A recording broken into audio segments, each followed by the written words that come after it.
Good morning, dear students. I am Meenal Murhekar. Welcomes you all in the online tutorial of Sri Eknath Rao Kharse Talent School, Muktai Nagar. So, students, today we are going to learn the fifth chapter from our textbook, that is coal and petroleum. Okay, so this chapter is divided in three parts. First, we are going to see about resources, then coal and petroleum. Okay, so let us start with the first part, that is resources.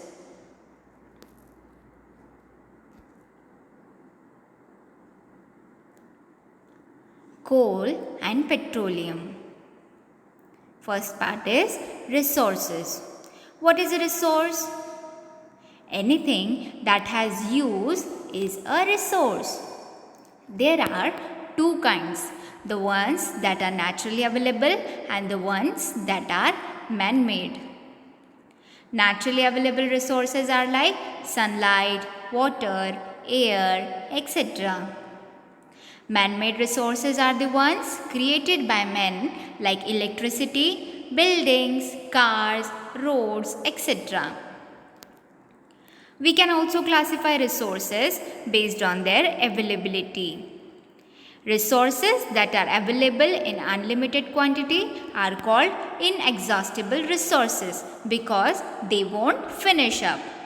There are resources like air, sunlight, etc.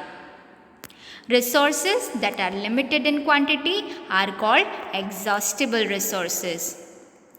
They will finish up as we use them.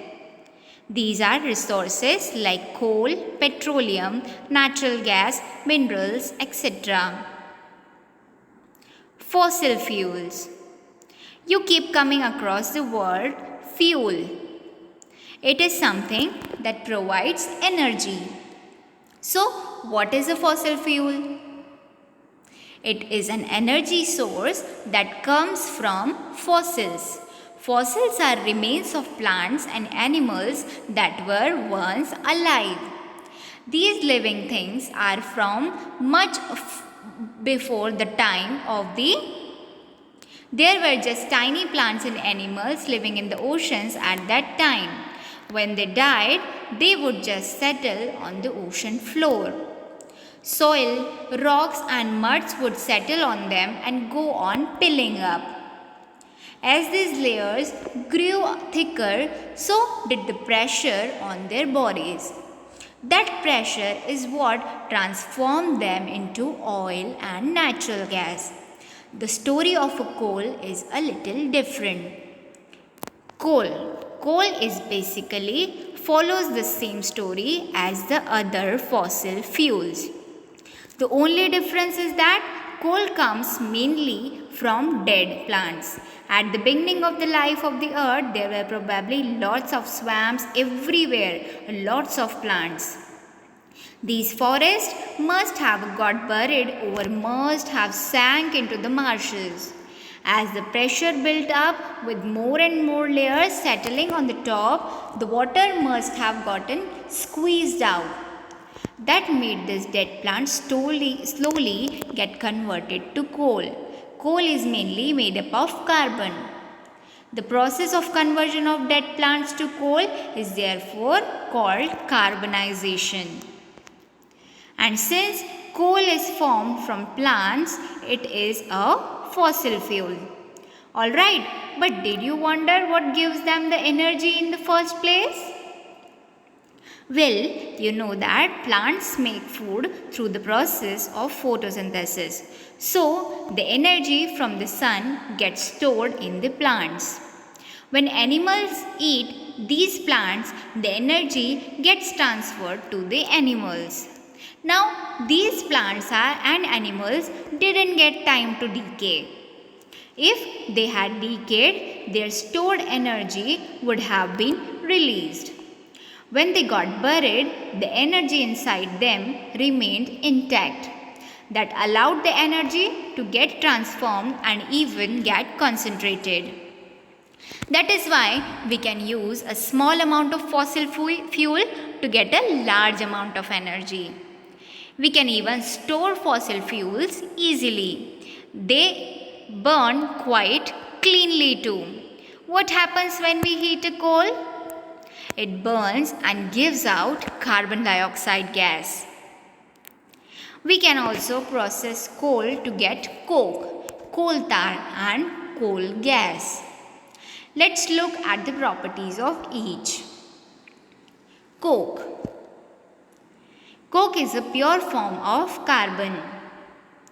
It is tough, porous and black, used in manufacturing steel and extraction of metals. Coal tar. It is thick and black liquid. It has unpleasant smell, bad smell. It is a mixture of 200 plus substances.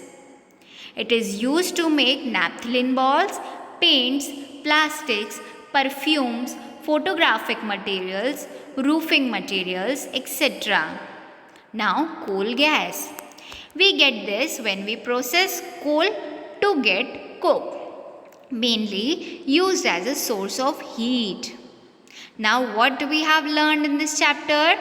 Coal and petroleum and natural gas are fossil fuels.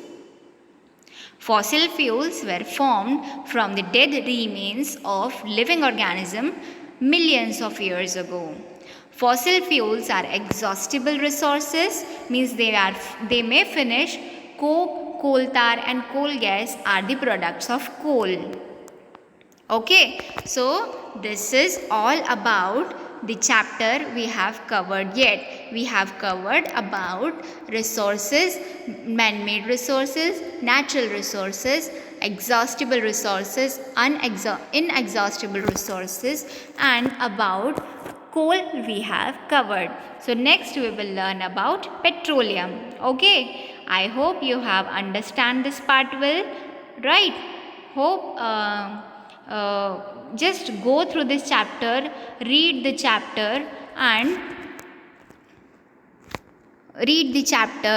ask your doubts. Okay students, bye bye, take care.